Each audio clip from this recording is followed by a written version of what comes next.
કરે આ તો સ્વામિનારાયણ ભગવાનની તથા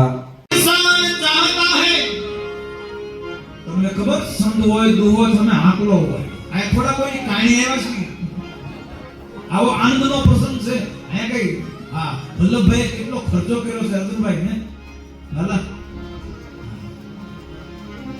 અહીંયા આપણે કઈ પોપટતાની કાણી છે એ જીવે છે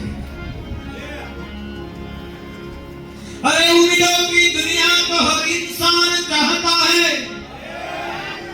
मगर पाता तो वही है जो तकदीर लाता है भाग्यशाली ना वो लाभ मिले भाग्यशाली ना वो लाभ मिले આજે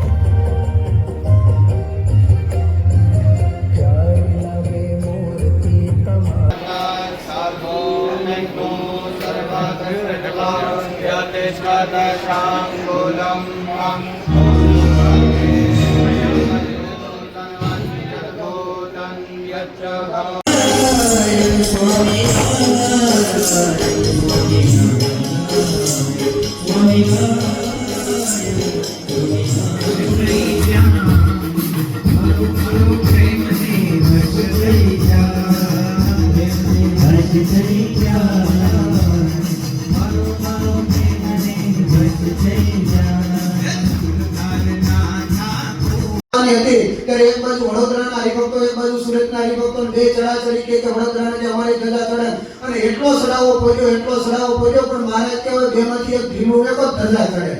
અને મહારાજ કે તો બ્રહ્મસ્વામી આવ્યા જોરદાર તાળીમાંથી વડાવો કારણ કે વલ્લભભાઈનો ભાવ છે મારી કથા નથી બેઠા લાલા તમે બધા ભત્રીજા થોડુંક આમ ભીમ લઈને કહો વલ્લભ ભગત હવારે 8:30 ની કથામાં આવે મારે ઈ ટકોર કરવાની હતી બ્રહ્મસ્વામી આવી જાય મને સાંભળી ગયું જોરદાર વાત પ્રવીણ આપણે તમે થોડીક મહેનત કરો વલ્લભભાઈને હવાની 8:30 ની કથા દરરોજની ટકોર થાય ને તો મસ્ત જોરદાર આયોજન થાય એટલે બ્રહ્મસ્વામીની કથા ભરે છે વલ્લભ ભગત પણ કહેવાનો મતલબ વડોદરા અને સુરતની ધજા ચડતી હતી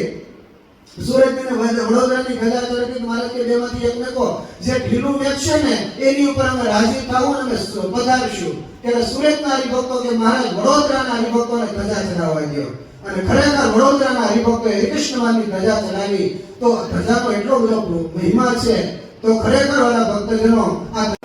કોઈ પણ એના ટ્રસ્ટીઓ બધા એવા હોય મહંતો આવ્યા હોય ત્યારે કે અમને એક બાળ સમય આપો એટલે કહેવાનું કે આખા સંપ્રદાયમાં બાળ સમય ગુરુને આજ્ઞાથી બધે ઠેકાણે જે સંતોનું જે કામ હોય બધા સંતોનું કામ બહાર પડે પાછું એને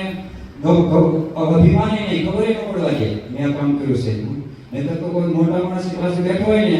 ત્યાંથી ફોન કરે હું ગાડીમાં બેહવા મળ્યું ને અરે કે આજે કે ફલાણા સાહેબ ને બેઠો છું હું મિનિસ્ટર ને બેઠો છું હશે ફોન કરેલા રહેવાય નહીં પણ બાલસ્વામી કોઈ આપણે ખ્યાલ ન હોય અમે સાથે રહેતા હોય અહીંયા સંતો પણ બાલસ્વામી કામ કરીને આવે અથવા તો ક્યારેક ચિંતનમાં ફોટો આવે મિનિસ્ટર સાહેબને મળવા ગયા હોય તો એ પણ ફોટો આવે ત્યારે ખબર આવે પણ ત્યાં સુધી કોઈ ખબર પણ પડે તો વલ્લભભક્તો ખૂબ બાલસ્વામીના માધ્યમથી ગુરુશ્રી દ્વારા આ આપણા સંપ્રદાયની ખૂબ સેવા થઈ છે શ્રદ્ધાધામમાં પણ પ્રારંભથી જ પાયાના પથ્થર કહેવાય બાલસ્વામી છે આપણે ધર્મસ્વામી